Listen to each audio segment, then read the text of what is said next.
try not to dwell on the past. I need to dwell on the past. I do. Your life depends on it. The single biggest criminogenic factor, if we had to pick one of our criminal peers, and mainly his father. You knew what was going to happen with the burglaries, correct? I had suspicions, but... So that means you knew, correct? Yes. At some point in our lives, every one of us thought our parents were the infallible, undisputed rulers of the world, and then we turned 6. Most of us outgrew that, but even as adults, we're still vulnerable to parental influence, or in extreme cases, outright manipulation. This young man's father came back into his life after serving federal time and immediately put him to work, using him, training him, and pulling him into his criminal enterprise. DA Kevin Schmidt lays that out bit by bit, and Judge Mogen systematically dismantles this young man's hedging. Let's roll words. So I have to start with talking about the facts of this case. I think that's important because the PSI writer didn't talk very much about the burglary in the PSI's version of events. It was just like a quarter of a page.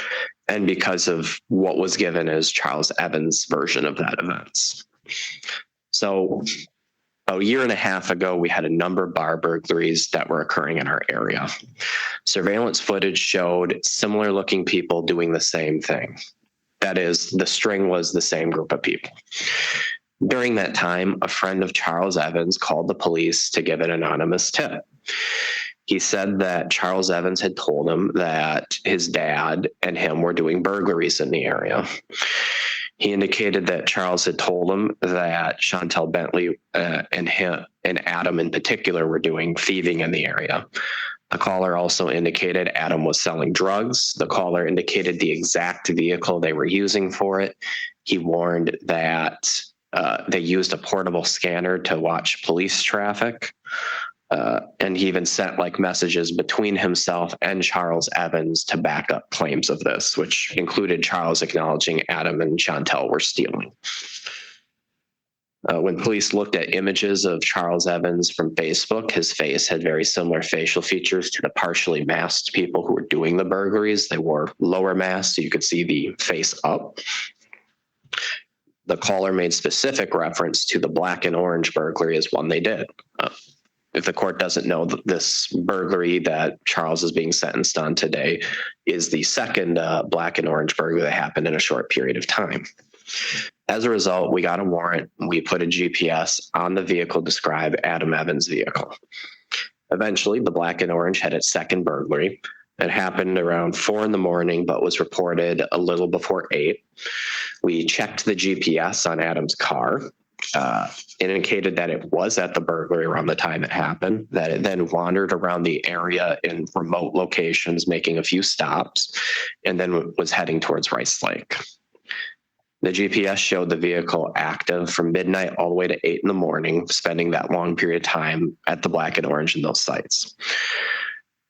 Police went and followed the trail just themselves, in person, and found at a number of these sites at remote locations, there were burned items, like somebody was burning things.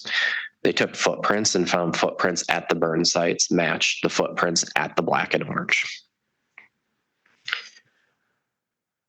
At that same time, our anonymous caller, the one who had given the tip, called and said that Charles had a falling out with Adam and they were in Rice Lake.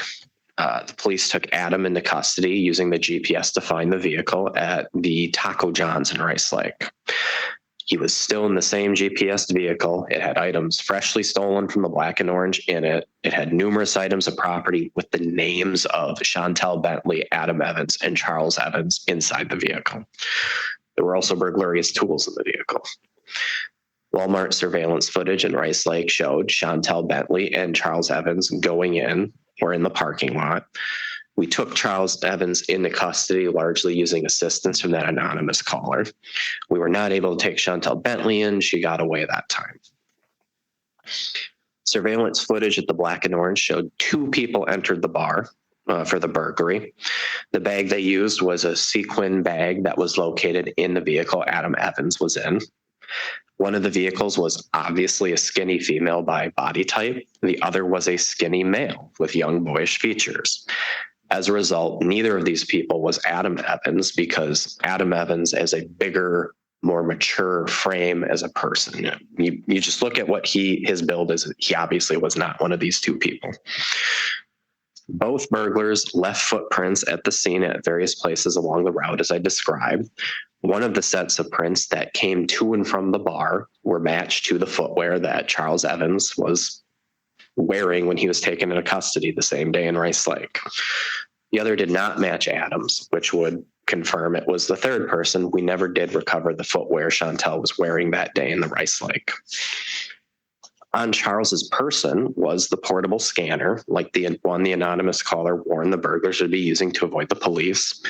Police tried keying in their radios to see if it was on the police frequency. It was. Additionally, call forward data from the cell phone of Charles's phone showed him at the Black and Orange. That's different than cell tower data. It's more precise. So it can give, rather than it's in this large triangular azimuth, it's, at this certain spot. While in jail, Adam Evans sent numerous text messages to people over the monitored line. Messages between himself and one of his girlfriends, Leanna DeMars Huser, indicates that he was asking her to keep checking CCAP if anything would show up, with Charles being arrested in Burnett or Barron counties. This was before we found him and arrested him. He also wanted to know the full scope of what Charles would be arrested for. He complained that Chantel must have ran her mouth and wanted to know if she was getting the same charges as him and Charles. When we looked at Charles's phone, we found the frequent correspondence between him and Chantel Bentley. They discussed multiple times in the months leading up to the burglary, talking about going out at night and getting bread, which is slang for money, at nighttime. We also found Charles's messages to the anonymous source confirming he didn't fabricate those. The day of the burglary, Charles sent a message to somebody saying, "Yo, we gonna do this or what? I ain't trying to sit in one spot too long." The account Charles gave to the police, long after he had time to review the evidence, was that for some reason at midnight, he drove Chantel and some guy named Dale to the Black and Orange and Webster, didn't know what they were doing. Charles insisted he never left the vehicle and was on his phone the whole time they were gone, which he said was at most 20 minutes. He said they returned with a sparkly bag and a box, and he didn't ask any questions. He said they dropped off Dale and then just saw his dad down the street and picked him up. And then they drove to Rice Lake. Therefore, his account was that neither he nor his dad had anything to do with the burglary. When Travis asked him, "Why were your footprints going up to the bar then?" Charles changed his story and said he did leave the car once, but only to grab something from Chantel at the bar. Charles denied having any knowledge about the burglaries that the anonymous source indicated Charles told him about. His statement also contradicts messages he sent himself on his phone.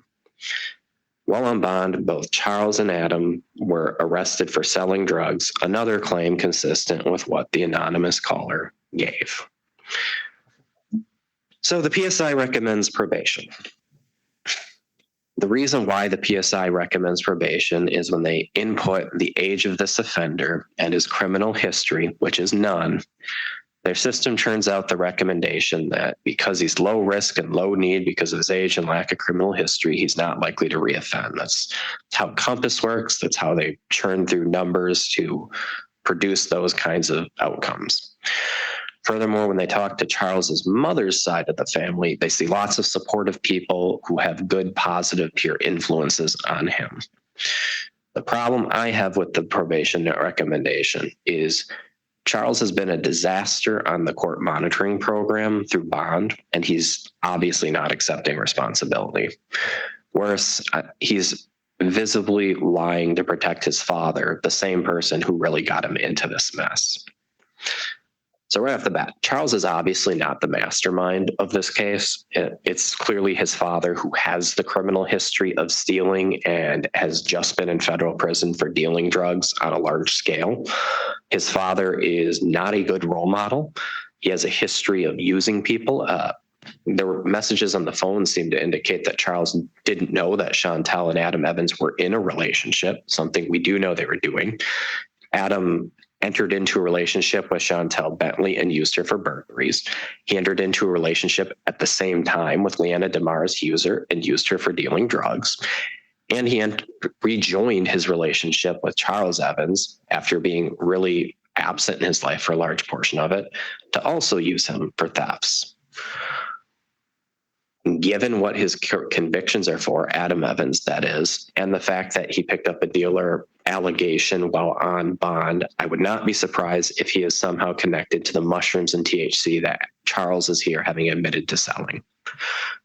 I cannot fathom why Charles wants to be like his dad, is following his path, but I don't see how you can shake the conclusion that that's what's happening here.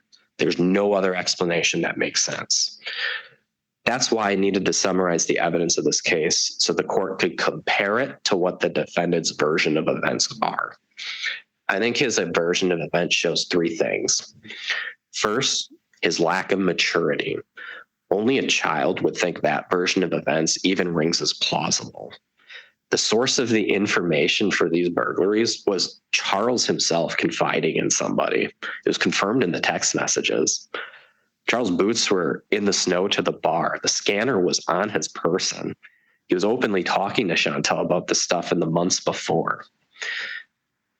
The version of events that's the defendant's version in the PSI is a child fantasy designed to mitigate his own responsibility and try to protect his father, who has not pled guilty or gone to trial yet. That is why I think it reads the way it does. Second, it shows the lack of acceptance of responsibility. And this is something the PSI writer pointed out itself at the end. Just repeating the words, I accept responsibility, doesn't make it so. That doesn't mean that when you also say at the same time, you're saying, I accept responsibility, and you're saying somebody else did it. That doesn't work that way. Charles is doing the same thing we see a lot of children doing. He's playing so dumb that it becomes implausible. His account is so bad that it probably hurts him and his father's own cases more so than if he said nothing at all. Because what's his version of events? His version of events is, I just agreed at midnight to drive Chantel and some guy around and no idea what they're doing at the Black and Orange, something that I've talked to somebody else before and that I know Chantel's involving in thieving. It doesn't make any sense at all. Third and most troubling, it shows a continuing commitment to protecting his father. The single biggest criminogenic factor, if we had to pick one for Charles Evans, I would say our criminal peers and mainly his father. If Adams Evans was still in prison today for that federal drug dealing case, I don't think these burglaries happen. I think Charles graduates high school with no issue. I think he enters the real world as an adult. The court can see from the character letters of his mom and people on that side, there were a lot of positive influences for Charles. But the second his dad wandered into his life, he gravitated to that like a magnet to a lodestone. It disturbs me that Charles is still to this moment, after being in custody this long, after so many terrible things have happened to him, is still going to such lengths for his father to protect him. And I think to myself, what could a court do on probation to prevent that? Court could do no contact with Adam Evans, but how enforceable is that really? Do we really think they're never going to exchange messages or call each other or hit each other up on Facebook? There's limits to what probation could do for supervision. And that's like a big one, because I don't find it believable given all that has transpired here that Charles is going to sever contact with Adam. And the big problem with that is Adam is the cause of this person's criminal history and criminal actions. The things like the use of the portable scanner, the use of masks, using multiple people, including a getaway driver, burning stuff at the scene. These are not ideas that come to somebody who's young and has no criminal history. These are ideas taught to somebody by somebody who has knowledge and history and experience. That brings me to my recommendation. This is a young offender with no criminal history who committed the most serious of these offenses while still in high school. But he idolizes somebody who does terrible things, who has a terrible influence on him. Somebody he's forever connected to with that bond of father-son, a bond he has clearly indicated through his actions he has no interest in severing, a bond that his own family comments about in the PSI. His father is not just his father, he's a mentor and a partner in crime in the criminal justice system. My concern is if Charles Evans is still beholden to his father, this is going to continue. Thefts, burglaries, drug dealing, all the things his father can teach him as master to protege, all the things he has already taught him. I think the court has a rare opportunity here at the first conviction to do something about it. The worst thing we could do at this point would be to just do a slap on the wrist. I think that would be the lesson that Adam Evans would want Charles to learn from this at this point. That if all you do is you just say the words, "I'm sorry, I accept responsibility, it won't happen again, I apologize to the victims," and the attorney says, well, he's young and he's low risk and he's accepting responsibility with a guilty plea, and really his father and Chantel were the main ones behind it, then that's what he'll get. There's profound criminal thinking and planning at play here. If it pays off, if he gets that slap on the wrist, I think his father will be proven right. I think that's where we need to step in. The nature of these offenses, burglary, theft, selling THC and mushrooms, these offenses are all serious.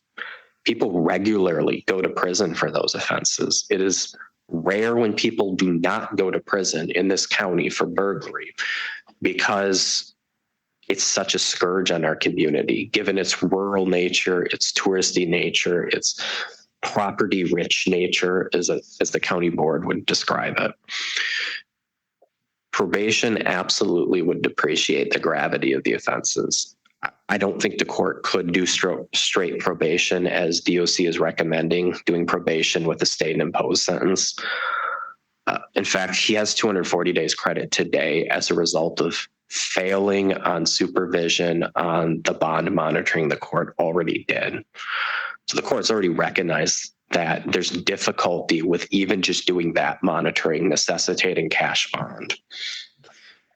This is a case where what we need to be talking about is the minimum amount of incarceration necessary to achieve the McCleary-Gallion factors,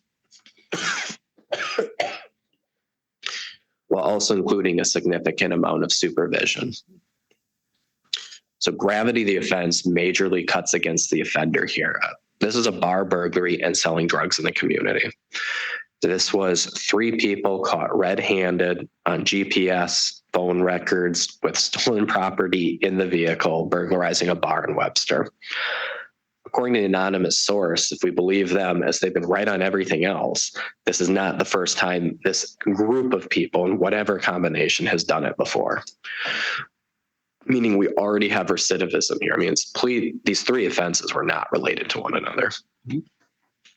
Protection of the public. This person has already failed on a level of supervision comparable or perhaps even more than what DOC is going to do.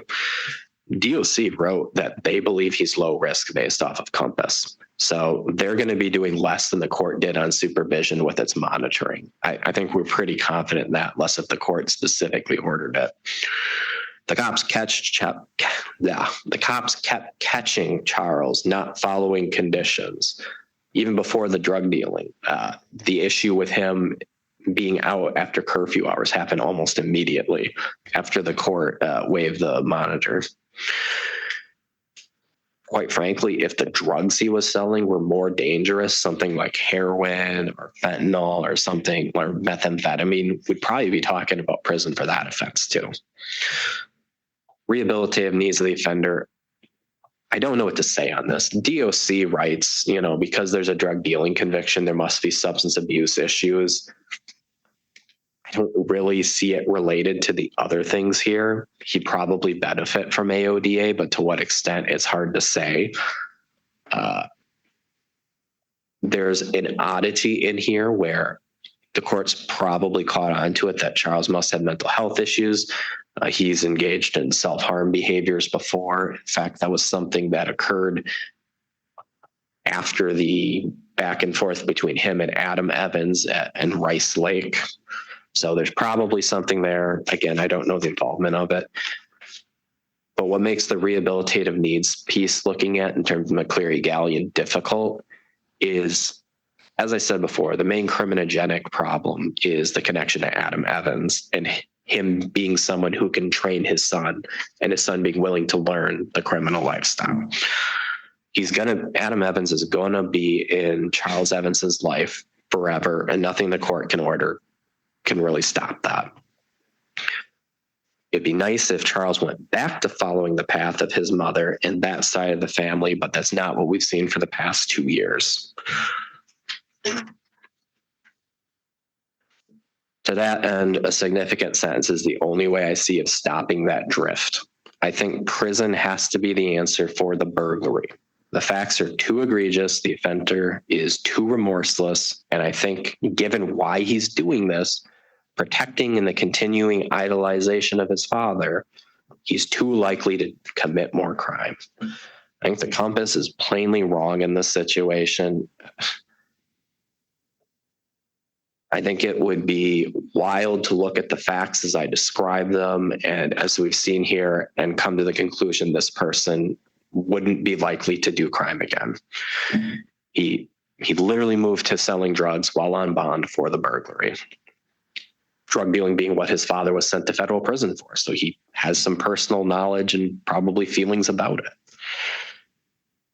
He cannot believe, as Charles Evans cannot be led to believe that just because of his age and lack of history, he's going to get free passes. We have to break the criminal thinking here and now, or we never will.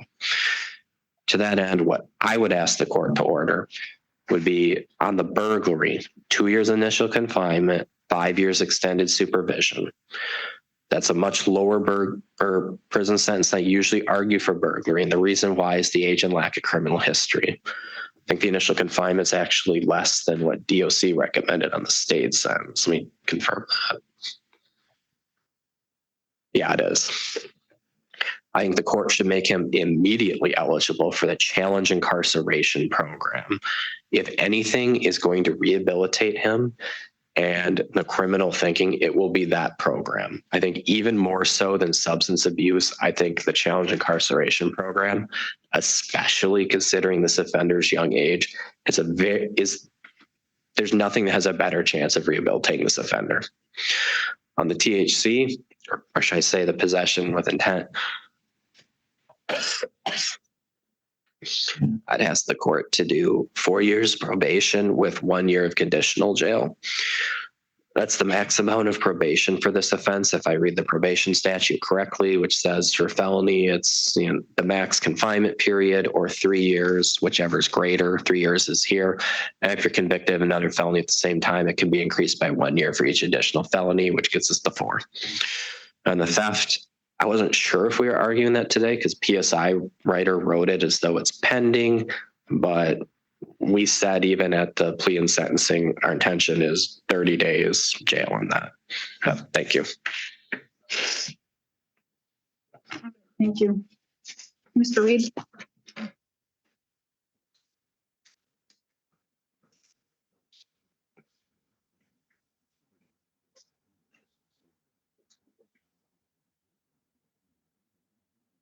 Thank you. Thank you, Your Honor. I'm going to start off a little differently than I had planned. I am a son. I can represent to the court he was a great father. He didn't commit crimes. My brother, on the other hand, did a lot of bad things. He did a lot of bad things. We went to the same school. We had the same teachers.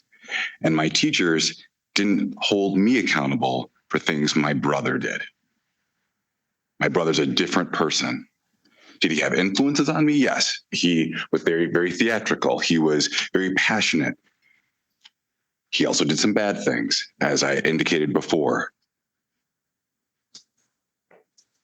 Under the statutes that we all are working under, at a sentencing, it should be narrowly tailored to the person sitting to my left, not one of his accomplices, not someone that he's related to that he'll always, as the state concedes, will always have a connection with. I start this way because I want to remind the court that we're here to sentence Charles. I know what it's like to be in a family where one person is not a good representation of the whole body. And I would remind the court as we proceed today to remember we're here to talk about a 19-year-old with no prior record. He's never been on supervision. He's a high school graduate. The state also talks about or discusses why prison is necessary to respond to this appropriately, Your Honor. As I stated at the beginning, there's always going to be a father-son bond here but just because Adam is his father doesn't mean that Adam will always have the kind of closeness that he's had in the recent past. I believe that Charles wants to move forward. He's shown through work and through school he can succeed. Were there issues on bond, on electronic monitoring? Yes. But I think moving forward, he has the potential, and I believe that the recommendation from the PSI writer is appropriate. I believe the intervention should be appropriate to him, narrowly tailored. I believe that a prison sentence at this phase would do more harm, not only to Charles, but I think it would harm the community by not overreacting, but interventionizing this situation. I believe that probation and maybe some conditional jail would be a better, more appropriate, narrowly tailored response than a prison sentence. I would join the state in its calculation for sentence credit, Your Honor. I believe that's appropriate, or that's accurate. Thank you. What was your role? What? What was your role What do you mean? in these crimes? Well, one of them I did, but the other one I was naive. I was being too trustworthy. Give me specifics. Let me know if you're saying you were naive and too trusting. Give me specifics. Tell me how and why. And I truly want to know what you would do differently. Well, I take full accountability for the intent to deliver. I was going and, selling drugs. I admit that, but with the burglary, I was too trusting. I didn't go and necessarily think things through, but you knew what was happening. to some extent. I want you to, this is your time to be honest, and I'll let you know, I am very good at reading people's faces, hearing their words, and knowing the truth. Yes, even when ma'am. the truth isn't spoken. So I'm going to tell you right now to be extremely honest with me right now, even if it hurts your heart. Yes, ma'am. So tell me about that.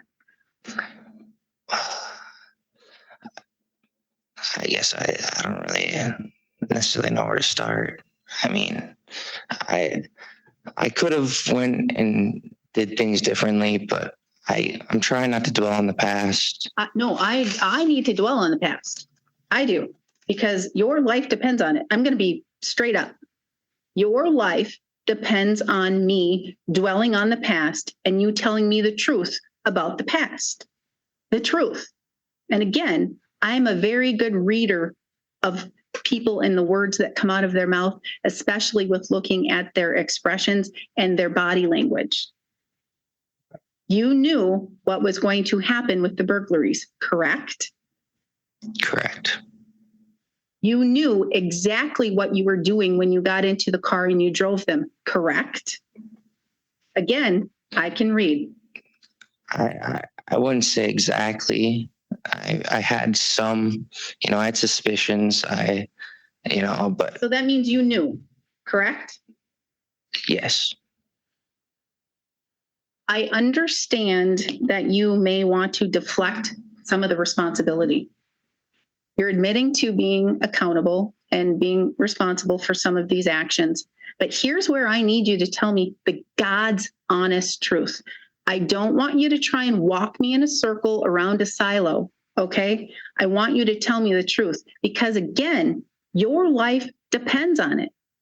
You have 2 felonies in front of you right now that if I find it appropriate, again, based upon the totality of all of these circumstances and the arguments by each of the counsels here, you could go and sit in prison a very long time, okay? A very long time.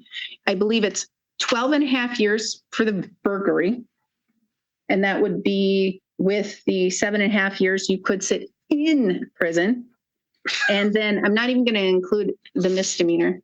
That's only 9 months. But with the possession with intent of THC, that's 6 years, 3 additional years you could sit. That's 10.5 years in prison that if I find this serious enough, I think you're lying to me. I don't think you're being truthful with me. You could sit a long time in prison. So now, knowing that, and again, I'm trying to be blunt and honest with you in the fact that I'm very good at my job. I'm very good at reading people and telling when they are being truthful, when they are being remorseful, and it's sincere. Okay? Yes, ma'am. So you knew what was happening those times, correct? Yes, ma'am. And I understand you, as you stated, you could have went somewhere else and you could have called the authorities or told someone else and tried to stop it. You were a 17-year-old kid. This is your dad. I understand those facts in that situation. But what was your part in these crimes? Start with the burglary. I was an accomplice to the burglary. And with what the state argued in messages that can be confirmed between not only Chantel, a co-defendant, and an anonymous source, those are all true, correct? You wrote those. Not all of them. There was a period of time where my father didn't have a phone. So whenever we were together, he was using it to get a hold of who he needed to. But yes, to some extent, it was me, but not all of them. But the ones that you, let's say, didn't write and you let your father write, you could read them and you knew what was said, correct? Yes, ma'am. So you knew everything that was happening, correct? Yes, ma'am. And so you were a willing accomplice, correct? Yes, ma'am. I think that's the first amount of honesty I've seen and what I've read. You understand how extremely important it is for you to not be an orange. Yes, ma'am. What are you going to do about it? I'm gonna go and be the best me I can. I want to go and do something that I can benefit from. I want to go and do something that isn't going to keep leading me up here. I want to go and find something that I love to do and that I can keep doing and that'll benefit me in the long run. I hope you've realized through the course of the time that you have been in criminal trouble that just because we live in Burnett County doesn't mean that we have officers that don't know how to do their jobs. They're very, very good at that. Can you tell? Yes, ma'am. What else would you like me to know, Mr. Evans? Again, your only time to let me know anything you want me to know. Speak from the heart. I guess I would just like you to know that I want to move on with the future. I want to again be the best me I can. I don't look very good in orange. I would not like to be in the same situation again. I've did a lot of realizing in the 7 months that I've been here, and I know that this is not what I want to do with my life. I would like to go and do something that I can be proud of, you know, that my little brothers can be proud of, that the community can be proud of, instead of going in the same cycle that has been going on. And I know you love your dad. Of course you love your dad. I've seen a lot of cases with children, even children who have been neglected, abused, manipulated, all of those things. They still love their parents. But now can you see the path that you want to live? Yes, ma'am.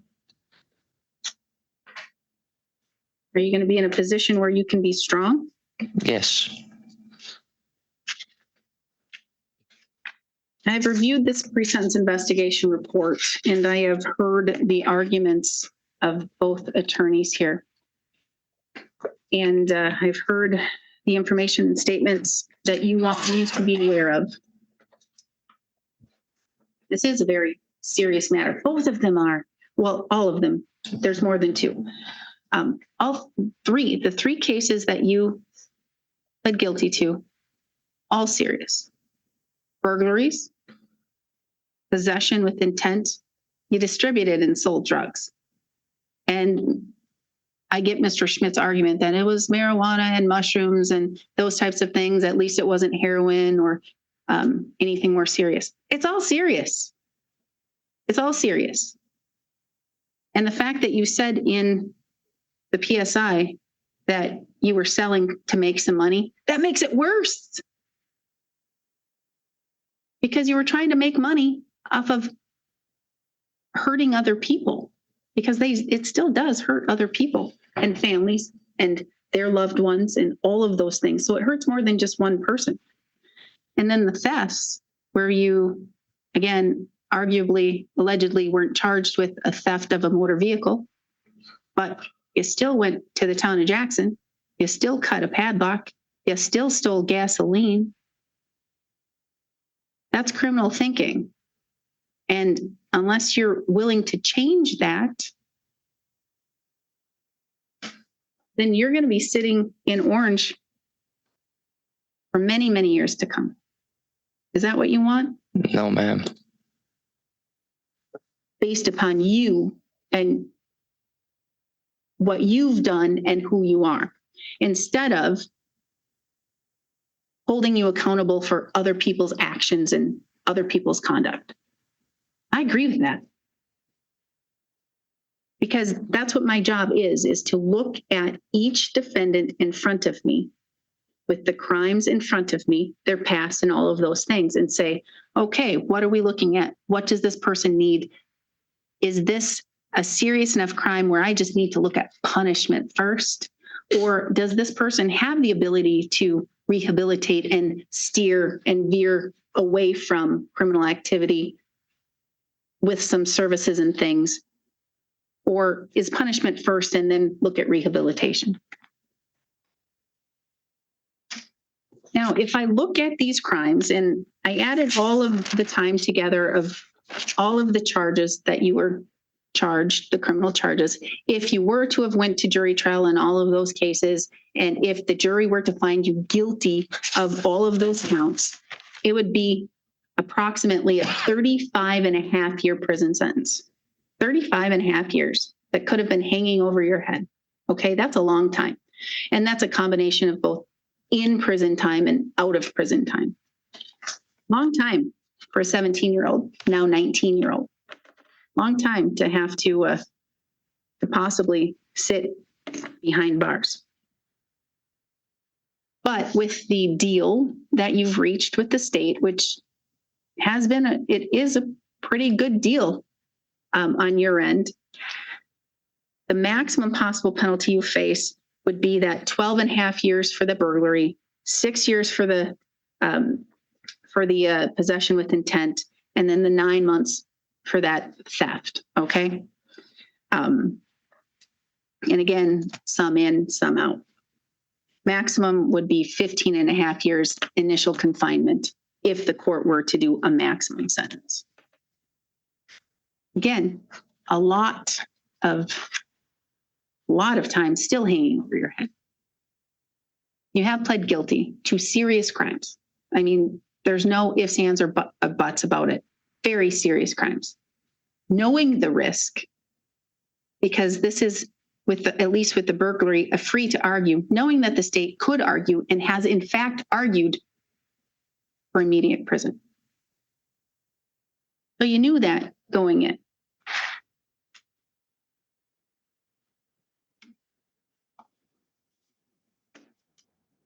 So you are taking accountability, again, in some respects. Today, I believe, truly, I've heard the most honest statements from you, other than reading this and from anything else that has been stated, because you're admitting you knew, you fully understood what was happening. You fully understood the facts as they were occurring with the burglaries. And you, in fact, did know what you were doing when you were selling the drugs.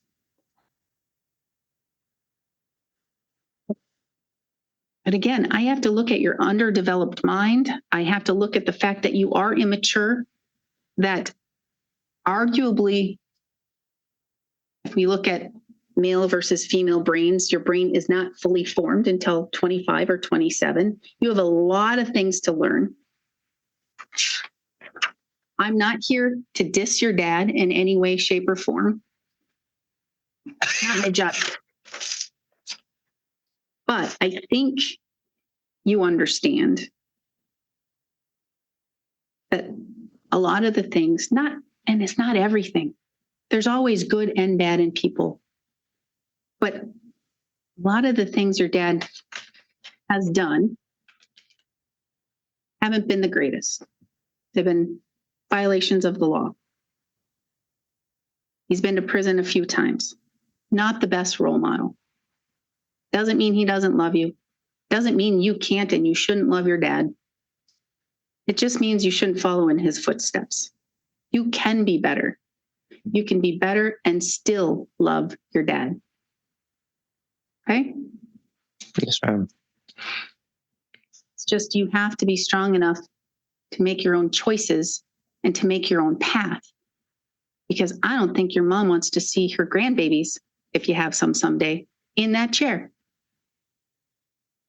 I don't think you want to see them in that chair, because I'm going to be honest, I don't think your dad likes to see you in that chair. So this is a pivotal moment in your life. It's going to be pivotal where you are the one in control and you are the one who is the adult who has to make these decisions. That you have the ability to put your mind to something and see something positive and make sure that it's accomplished.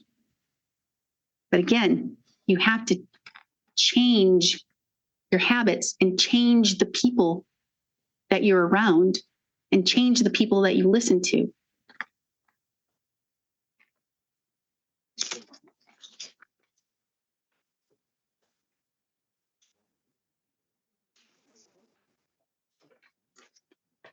I honestly think, and I'm blunt, I'm a blunt person and I have been blunt. I honestly think that you knew what you were doing and you knew what your father and Chantel, what they were doing was wrong.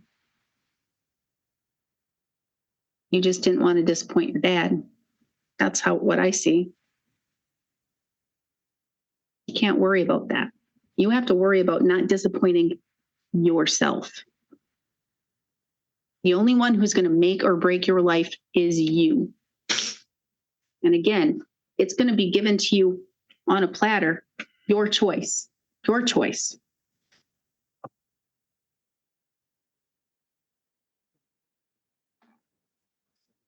And looking at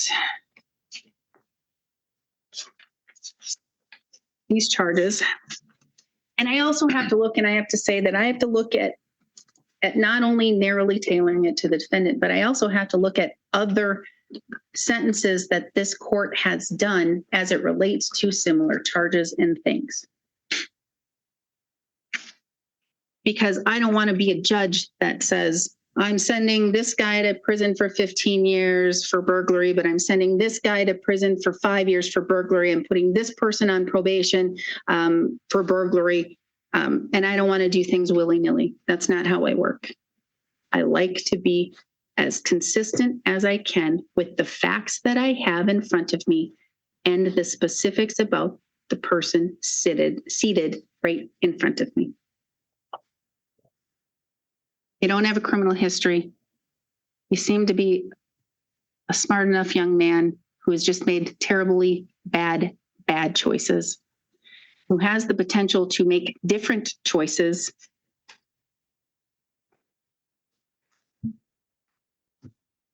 And I think you have the ability to do that if you want to. With regards to the burglary of a building or a dwelling as a party to a crime, a Class F felony in 24 CF 5-1.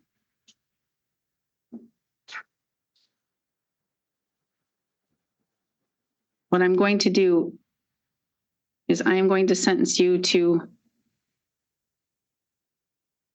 3 years of initial confinement, 2 years of extended supervision, but I'm staying that. I'm putting you on probation for that charge for 4 years.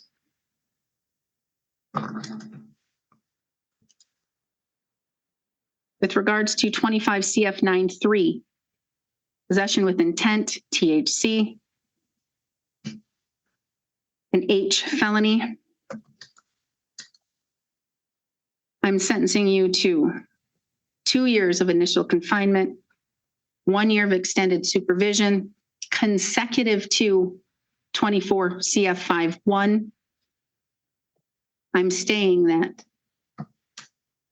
And I'm putting you on probation for 4 years.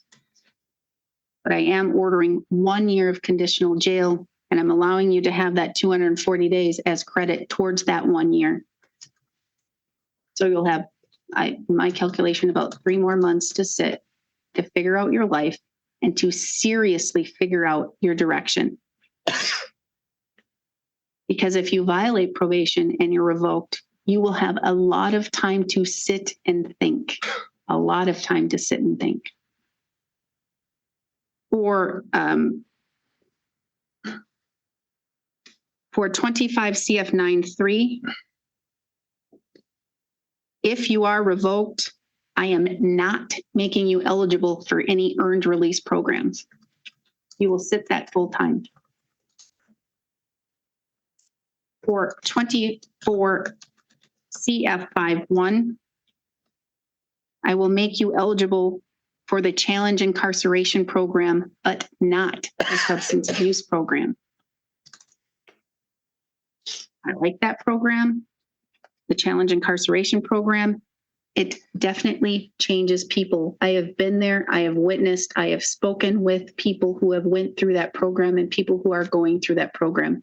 But I don't ever want to see you have to even start that program.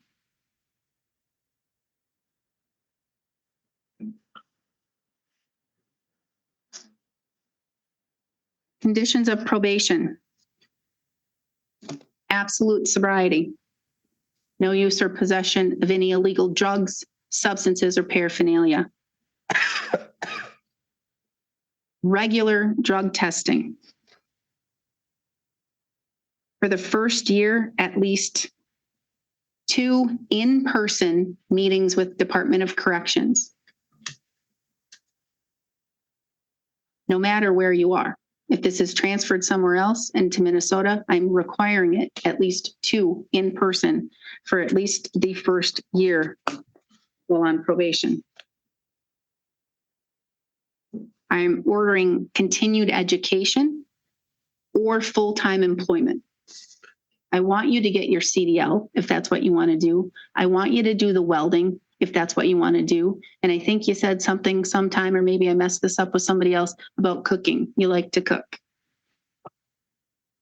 I want you to do something to better your life. You are ordered also as a condition to have a mental health assessment and follow through until you must complete all of the follow through. You are also ordered to have a therapy assessment if that's not included in the mental health assessment, and to have therapy, trauma-related therapy.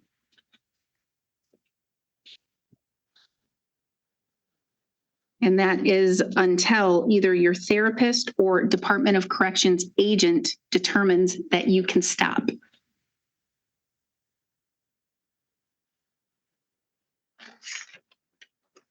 I am ordering that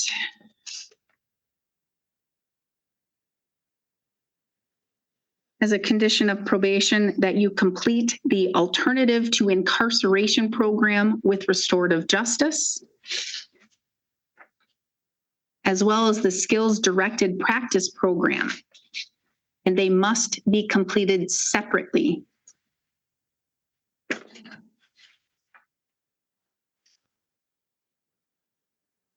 I am ordering that you cooperate with the state and you testify honestly at trial if you are required to do so. At this time, no contact with your father, Adam Evans, unless approved by your Department of Correction agent, and not until his case is fully resolved. No contact with Chantel Bentley unless approved by the court or your Department of Corrections agent. No contact with anyone on felony probation or extended supervision as it relates to any felony that is H or higher.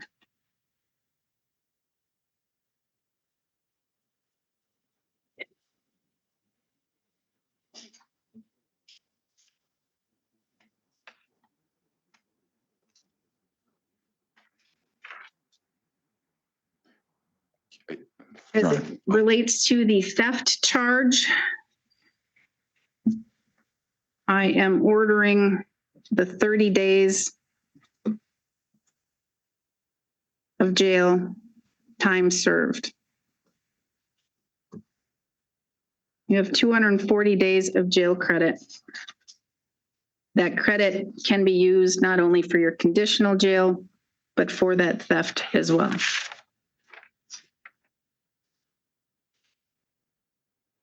$518 for each felony for fines and fees. With regards to the misdemeanor, $443. As a condition of probation, you must make payments of at least $100 per month. Failing to follow any of these conditions of probation means you could be revoked and you could be sent to prison. Huge, huge stick over your head to determine, I mean, it could come back and hurt you, but that would be you making those decisions and those choices.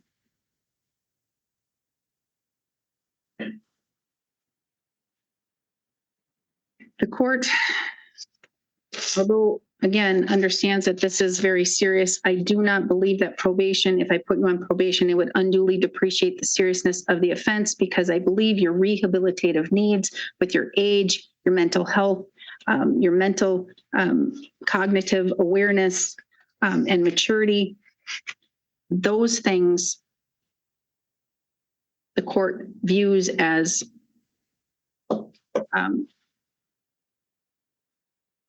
primary in looking at this sentence. I believe that I send a 19-year-old to prison. You're not just a 19-year-old, I've sent them to prison before. This 19-year-old, based upon your facts and based upon who you are as a person, what I've learned about you, all of those things, it would do more harm than good. It would teach you more wrong than it would good. And I believe you would learn how to be a better criminal, and that's not what I want. And I really, truly hope that's not what you want. I see good in you, Mr. Evans. I see good. And I want you to show not only Burnett County, but the world, all of your good. And I'm giving you that chance.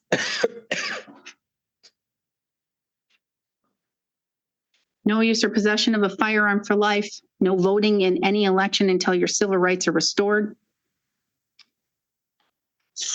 You have 20 days to appeal. Should you fail to appeal within 20 days, you do lose that right. I forgot an AODA assessment as a condition. Failing to pay fines and fees not only means the court will enter a civil judgment against you because you'll always owe them, but you could sit up to 6 months and I will issue a warrant. These fines and fees will be paid to probation. So make sure you pay probation, but they will notify the court if you're not paying.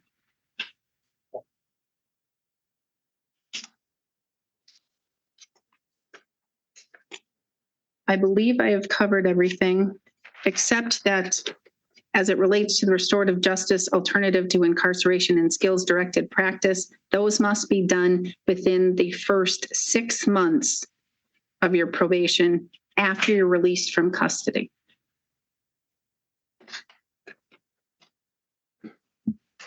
Mr. Schmidt, am I missing something? Maybe I missed it. Did the court order no contact with Chantel Bentley? Yes. Okay, good. Mr. Reed, am I missing anything? Just a couple of clarifying questions, Your Honor. As to the theft, the 25 CM 98, is it the court's intention for the 30 days to be concurrent to the? Concurrent to conditional jail. Yes, Your Honor. And my only other clarifying question, as to the AODA assessment and follow through and the mental health assessment and follow through, the court ordered no contact with people or individuals with that H felony or above. Is there a way the court could? Unless approved by agent. Okay. Oh, so if the follow through, if there's someone in the group with a felony, that's okay. Yes. Okay. The That was agent will approve. Okay. That was my only concern. Okay. Thank you, Your Honor. Nothing else? No, Your Honor. All right. Then we are adjourned.